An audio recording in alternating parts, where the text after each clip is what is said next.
اعوذ باللہ من الشیطان الرجیم بسم اللہ الرحمن الرحیم نحمدک ونستعینک یا ذا الجود والنعم یا ذا الفضل والکرم یا عالم السر والہمم یا خالق اللوح والقلم یا رب البیت والحرم الصلاۃ والسلام علی النبی الامی المکی المدنی التجلی التام والمجل الاتم مالک الحدوث سلطان القدم ابی العقول والنفوس والبشر وهو علۃ العلل ابی القاسم محمد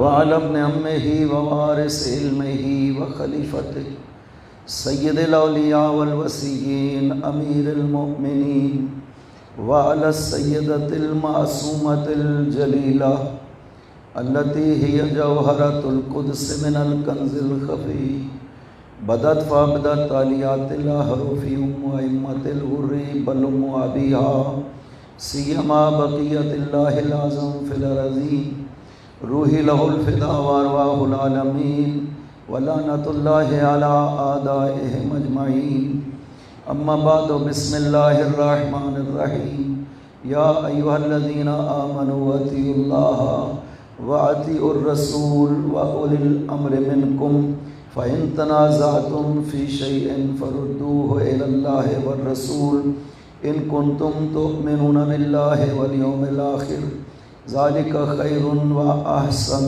تأویلا صلوات علی محمد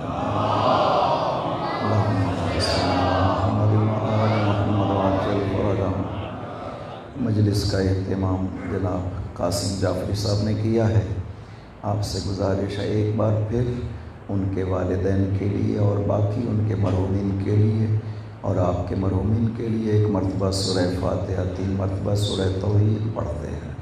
بسم اللہ الرحمن الرحیم الحمدللہ رب العالمین الرحمن الرحیم مالک یوم الدین ایاک نعبد و ایاک نستعین اہدنا الصراط المستقیم صراط الذین انعمت علیہم غیر المغضوب علیہم ولا الضالین بسم اللہ الرحمن الرحیم قل هو اللہ احد اللہ الصمد لم یلد ولم یولد ولم یکن له کفوا احد بسم اللہ الرحمن الرحیم قل هو اللہ احد اللہ الصمد لم یلد ولم یولد ولم یکن له کفوا احد بسم اللہ الرحمن الرحیم قل هو اللہ احد اللہ الصمد لم یلد ولم یولد ولم یکن له کفوا احد اللہم بحق زہرا و ابیہا و بالہا و بنیہا اغفر للمؤمنین والمؤمنات والمسلمین والمسلمات خصوصا منہم المقصوصین والمقصوصات بفضلک و رحمتک یا ارحم الراحمین صلوات پر محمد اللہم صلی علی محمد و آل سورہ نساء کی آیت نمبر 59 ہے۔ خداوند عظیم نے ارشاد فرمایا یا ایھا الذین آمنوا اطیعوا اللہ واطیعوا الرسول واولی الامر منکم، اے صاحب ایمان آپ پر واجب ہے اطاعت کریں اللہ کی اور اس کے رسول کی، اور جو تم میں سے اولی الامر ہیں۔ فإن تنازعتم فی شیء، اگر آپ کسی چیز میں جھگڑا کریں، فردوہ الی اللہ والرسول، تو اپنے جھگڑوں کو اللہ اور رسول کی طرف لوٹائیں۔ ان کنتم تؤمنون باللہ والیوم الآخر، اگر آپ ایمان رکھتے ہیں اللہ پر اور یوم آخرت پر۔ ذالک خیر واحسن تأویلا، یہ نتیجے کے لحاظ سے بہت اچھی بات ہے۔ خداوند عظیم نے انسان کا، ہمارا صاحبان ایمان کا یہ فریضہ بیان کیا ہے کہ آپ پہ فرض ہے۔ یہ 3 ہستیاں جن کا ذکر کیا خداوند عظیم نے قرآن کریم میں کہ آپ پہ ان کی اطاعت واجب ہے، اور اطاعت کرنے کے لیے پہچاننا ضروری ہے، معرفت ضروری ہے تاکہ صحیح اطاعت انجام پا سکے۔ لہٰذا پہلے مرحلہ میں ہمارے لیے ضروری ہے معرفت حاصل کریں، خدا کی معرفت، رسول خدا کی معرفت اور اولی الامر کی معرفت۔ میں نے عرض کیا کہ نہ اللہ میں اختلاف نہ رسول میں اختلاف ہوا ہے تو اولی الامر میں اختلاف ہوا ہے۔ اگر خداوند عظیم کی نظر میں اولی الامر کی اہمیت نہ ہوتی تو خداوند عظیم کبھی بھی اپنے ساتھ اور رسول کے ساتھ اولی الامر کا ذکر نہ کرتا۔ خدا کہہ دیتا کہ تم اللہ اور رسول کی اطاعت کرو۔ بعض آیتوں میں اس طرح سے بھی کہا گیا کہ اللہ اور رسول کی اطاعت کرو۔ تو خدا کبھی بھی قرآن کریم میں اپنے ساتھ اور رسول کے اولی الامر کا ذکر نہ کرتا۔ یہاں پہ ذکر کرنا بتاتا ہے کہ اللہ اور رسول کی اطاعت کافی نہیں تھی۔ اگر کافی ہوتی تو ضرورت نہیں تھی خداوند عظیم کو بیان کرنے کی۔ بیان کرنا یہ دلیل ہے۔ میں ایک دوسری آیت کے حوالے سے بھی یہی بات کہا کرتا ہوں کہ خدا نے ارشاد فرمایا انما ولیکم اللہ ورسولہ والذین آمنوا الذین یقیمون الصلاۃ ویؤتون الزکاۃ وہم راکعون۔ خداوند عظیم نے فرمایا کہ 3 ہستیاں تمہارا ولی ہیں، اللہ، رسول اور وہ صاحب ایمان ہستی جو رکوع کی حالت میں ہے، زکوٰۃ دینے والی ہے۔ یہ 3 ہستیاں تمہارا ولی ہیں۔ میں تمہارے ولی نہیں کہہ رہا ہوں، صحیح کہہ رہا ہوں، یہ 3 ہستیاں تمہارا ولی ہیں۔ اگر اللہ اور رسول کی ولایت کافی ہوتی تو خدا کو ساتھ تیسری ہستی کا ذکر کرنے کی ضرورت ہی پیش نہ آتی۔ خدا کا ذکر کرنا یہ بتلاتا ہے کہ خدا راضی نہیں ہے کہ کوئی صرف اللہ اور رسول کو مانے اور علی کو نہ مانے۔ خدا اس پہ راضی نہیں ہوگا۔ خداوند عظیم راضی ہی تب ہوگا، وہ کہے گا کہ جتنا میں نے کہا ہے اتنا مانا جائے قرآن کریم۔ اس نے جتنا کہا ہے کم از کم آپ روایات کی بات نہ کریں کہ ہم روایات میں شک کریں، لوگ کہیں کہ یہ بات روایت کی ہے، ہمیں قرآن سے دکھاؤ۔ زیادہ تر یہی بات کہی جاتی ہے کہ اگر اتنا اہم مسئلہ تھا تو آپ ہمیں قرآن سے دکھا دو، روایات کی طرف کیوں جاتے ہو؟ حالانکہ روایت جو پیغمبر اکرم سے نشر ہے، معصومین سے نشر ہے، وہ اتنی ہی معتبر ہے جتنا قرآن معتبر ہے۔ یہی وجہ ہے کہ روایت متواتر کے بارے میں چونکہ یقین ہوتا ہے کہ یہ پیغمبر اکرم نے فرمائی ہے، اس روایت کو متواتر کہتے ہیں۔ جس کے بارے میں یقین ہے کہ یہ پیغمبر نے فرمائی ہے، روایت متواتر کا انکار کرنا بھی کفر کا باعث ہے، اور قرآن کی کسی آیت کا انکار کرنا بھی کفر کا باعث ہے۔ لہٰذا جو متواتر روایت ہے حضور پاک سے، وہ بالکل قرآن جیسی ہے، جس کا بھی دونوں میں سے انکار کر دیں انسان کافر ہو جاتا ہے۔ لہٰذا فرق نہیں پڑتا ہے کہ پیغمبر فرمائے یا قرآن میں آئے، لیکن پھر بھی لوگ کہہ دیتے ہیں کہ آپ ہمیں قرآن سے دکھائیے، اگر یہ مسئلہ اتنا اہم تھا تو قرآن میں ہونا چاہیے۔ میں کہا کرتا ہوں خداوند عظیم نے جتنا واضح طور پر مسئلہ امامت کو قرآن میں بیان کیا ہے، اتنا نبوت کو بھی بیان نہیں کیا ہے خداوند عظیم نے۔ نبوت اور رسالت کے کہیں شرائط خداوند عظیم نے قرآن میں ذکر نہیں کیے کہ یہ شرطیں ہونی چاہیے تب کوئی نبی یا رسول بن سکتا ہے، لیکن امام کے لیے خداوند عظیم نے ساری شرطیں ذکر کی ہیں کہ یہ شرائط ہوں تو امام بن سکتا ہے، ورنہ امام نہیں بن سکتا ہے۔ اور ہم قرآن کی روح سے ہمارا یہ عقیدہ ہے، یہ نظریہ ہے کہ منصب امامت جو خداوند عظیم نے قرار دیا ہے، یہ نبوت و رسالت کے منصب سے افضل منصب ہے۔ پاک پیغمبر چونکہ نبی بھی تھے، رسول بھی تھے اور امام بھی تھے، لہٰذا وہ علی الاطلاق پوری کائنات سے افضل ہیں۔ کوئی بھی ہو اس کائنات میں، اولو العزم انبیاء ہوں یا ائمہ طاہرین، پاک پیغمبر سب سے افضل ہیں بعد از خدا۔ پاک پیغمبر جیسا اس کائنات میں کوئی بھی نہیں ہے، اس لیے کہ آپ نبی بھی تھے، رسول بھی تھے اور امام بھی تھے، سارے منصب الہی ذات پیغمبر میں جمع تھے، لہذا پیغمبر اکرم علی الاطلاق پوری کائنات پہ افضل ہے۔ باقی منصب امامت افضل ترین مناصب الہیہ میں سے منصب ہے۔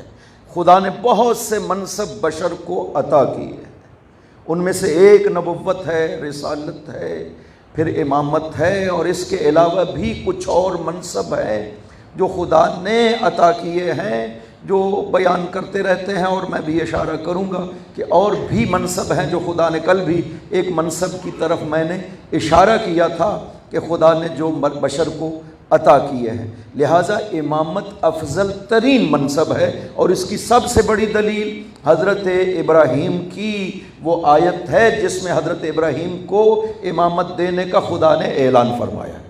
یہ سورہ بقرہ کی 124 نمبر آیت ہے۔ خداوند عظیم نے کہا کہ ہم نے ابراہیم سے بہت سے انعام لیے، امتحانات لیے، اور سب امتحانات میں جب کامیاب ٹھہرے تو خدا نے فرمایا انی جاعلک للناس اماما، ابراہیم میں تمہیں لوگوں کا امام بنا رہا ہوں۔ قال ومن ذریتی، ابراہیم نے عرض کیا بار الہ، یہ امامت کا منصب میری ذریت میں باقی رکھنا۔ خداوند عظیم نے ارشاد فرمایا کہ درست ہے، میں تیری بات مان لیتا ہوں، لیکن لا ینال عہد الظالمین، یہ میرا منصب ہے جو ظالمین کو نہیں مل سکے گا۔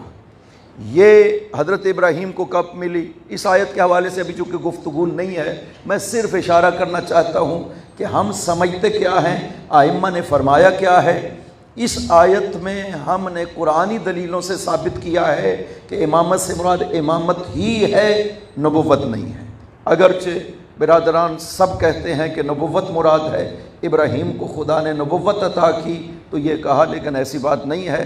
قرآن کی روح سے ثابت ہے کہ یہ امامت ہے، الگ منصب ہے جو ابراہیم کو عمر کے آخری حصے میں عطا کیا گیا ہے۔ جب آزمائشیں ہو گئیں، حتیٰ بیٹے کو ذبح کرنے کے معاملے سے بھی آزمائش ہو گئی، ساری آزمائشوں کے بعد جب وہ کامیاب ٹھہرے تو خدا نے کہا کہ میں آپ کو امام بنا رہا ہوں۔ یہاں پہ ایک حدیث ہے امام جعفر صادق علیہ الصلوۃ والسلام، اللہم صلی علی محمد وآل محمد وسلم، کہ حضرت نے ارشاد فرمایا کہ اتخذ اللہ ابراہیم رسولا نبیا قبل ان یتخذہ رسولا، خدا نے ابراہیم کو پہلے نبی بنایا رسول بنانے سے پہلے، پھر اتخذہ رسولا قبل ان یتخذہ خلیلا، اور اس کو خلیل بنانے سے پہلے رسول بنایا، پھر اس کو اتخذہ خلیلا قبل ان یتخذہ اماما، اور امام بنانے سے پہلے خداوند عظیم نے اسے خلیل بنایا۔ تو یہ سارے منصب خداوند عظیم نے ابراہیم کو عطا کر دیے تھے۔ ان مناصب کے دینے کے بعد خدا نے جب امتحان لیے اور امتحانوں میں کامیاب ٹھہرے تو تب خداوند عظیم نے منصب امامت عطا کیا ابراہیم کو۔ تو یہ اتنا عظیم منصب ہے کہ رسالت و نبوت و خلت کے بعد خداوند عظیم نے حضرت ابراہیم کو عطا کیا ہے، اور وجہ بھی خداوند عظیم نے بیان کر دی ہے کہ یہ منصب ایسا ہے جو ہدایت الہی کا فریضہ انجام دیتا ہے۔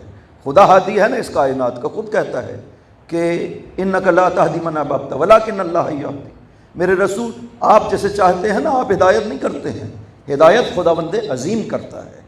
تو خدا کہتا ہے ہدایت کرنا یہ میرا فریضہ ہے، یہ میرا کام ہے۔ جب ہدایت خدا کا کام ہے تو یہ رسول کس لیے بھیجے ہیں خداوند عظیم نے؟ خدا یہی کہے گا نا کہ وہ جو میں ہدایت کرتا ہوں وہ اپنے انہی رسولوں کے ذریعے سے انجام دیتا ہوں۔ تو جب تک رسول رہتا ہے ہدایت الہی کا سلسلہ رسول کے ذریعے سے انجام پاتا ہے، جب رسول دنیا سے چلا جاتا ہے تو کیا ہدایت الہی کا سلسلہ ختم ہو جاتا ہے؟ یا ان لوگوں کو زیادہ حق تھا کہ انہیں ہدایت کی جاتی اللہ کی طرف سے جو پیغمبر کے دور میں موجود تھے، اور جو بعد میں آنے والے لوگ ہیں انہیں کوئی حق نہیں پہنچتا کہ خدا کی طرف سے ان کی ہدایت کا بندوبست ہونا چاہیے۔ لہٰذا خدا نے سلسلہ ہدایت کو باقی رکھا ہے امامت کی شکل میں۔ امامت یعنی ہدایت کرنا امر الہی کے ذریعہ سے۔ تو چونکہ یہ کائنات میں سلسلہ باقی رہنے والا تھا، اس لیے حضرت ابراہیم نے دعا بھی مانگی ہے تو صرف امامت کی مانگی ہے، نہ نبوت کی مانگی کہ میری نسل میں باقی رکھنا، نہ رسالت کی مانگی کہ میری نسل میں باقی رکھنا۔ دعا مانگی ہے تو امامت کے لیے مانگی، چونکہ ابراہیم کو پتا تھا نبوت اور رسالت کا باب بند ہو جائے گا، جو قیامت تک کے لیے باقی رہنا ہے وہ سلسلہ امامت کو باقی رہنا ہے، سلسلہ ہدایت کو باقی رہنا ہے۔ لہذا خدا نے کہا وَجَعَلَهَا كَلِمَةً بَاقِيَةً فِي عَقِبِهِ، خدا نے اس ہدایت الہی کا سلسلہ نسل ابراہیم میں باقی رکھ دیا۔ قیامت تک کے لیے خدا نے نسل ابراہیم میں یہ سلسلہ ہدایت الہی باقی رکھا ہے۔ تو وہ کہاں گیا سلسلہ ہدایت الہیہ جو قرآن میں کہتا ہے کہ میں نے نسل ابراہیم میں باقی رکھا ہے؟ کسی اور نے دعویٰ کیا کہ ہم ہیں نسل ابراہیم میں وارث اس ہدایت الہیہ کے جس کے لیے خدا نے فرمایا تھا؟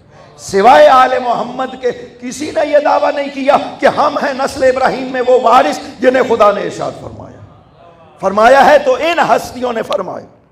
میں ہوں امام صادق علیہ السلام کا یہ جملہ، جس وقت گھر کو آگ لگائی تھی اور جلتی ہوئی آگ سے حضرت باہر نکلے، فرمایا آنا من ذریت ابراہیم الخلیل و انا ابن آراک الثری، میں ہوں ابراہیم خلیل کی ذریت میں سے، جس کے لیے خدا نے آگ کو گلزار کیا تھا، میں ہوں اس کا وارث۔ حضرت ابو طالب نے کہا تھا کہ بار الہا ہم ہیں ذریت ابراہیم جس نے اس گھر کو بنایا تھا۔ سید الساجدین نے جب آ کر کے کعبہ کو خطاب کیا تھا، انہوں نے فرمایا تھا کہ ہم ہیں اس کے وارث۔ بی بی فاطمہ بنت اسد نے جب مولا امیر کی ولادت کا وقت قریب آتا ہے تو کعبہ کی دیوار کو مس کر کے فرمایا تھا کہ بار الہ ہم ہیں ذریت ابراہیم۔ تو یہ ہستیاں دعویٰ کر رہی ہیں کہ ہم ہیں وہ ذریت ابراہیم جس میں خداوند عظیم نے یہ ہدایت الہی کا سلسلہ باقی رکھا ہوا ہے۔ اس لیے امامت کی یہ اہمیت ہے کہ امامت قیامت تک کے لیے ہدایت الہی کا فریضہ انجام دینے والی تھی۔ لہذا نبی کہتے ہیں وما علینا الا البلاغ، رسول کہتا ہے وما علینا الا البلاغ، ہمارا کام تھا پیغام پہنچانا۔ کوئی ہدایت پاتا ہے، قبول کرتا ہے یا نہیں کرتا؟ نبی کا کام ختم ہو گیا، رسول کا کام ختم ہو گیا۔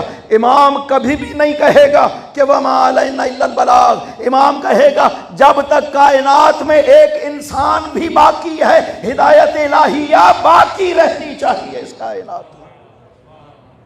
لہذا یہ اشارہ صرف اس آیت کے حوالے سے کہ یہ بات ذہنوں میں نہ آ جائے کہ پاک پیغمبر سے بھی ہم نعوذ باللہ من ذالک ائمہ طاہرین کو افضل سمجھتے ہیں، نہ۔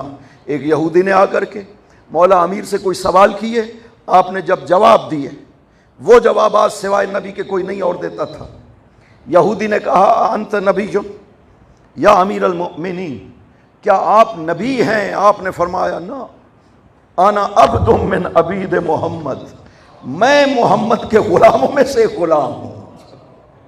لہذا ائمہ طاہرین کے بارے میں تو ہم یہ سمجھتے ہیں کہ پاک پیغمبر مربی معلم سب کچھ تھے مولا امیر کی ذات کے لیے۔ حسنین شریفین کہاں سے تربیت پائی ہے؟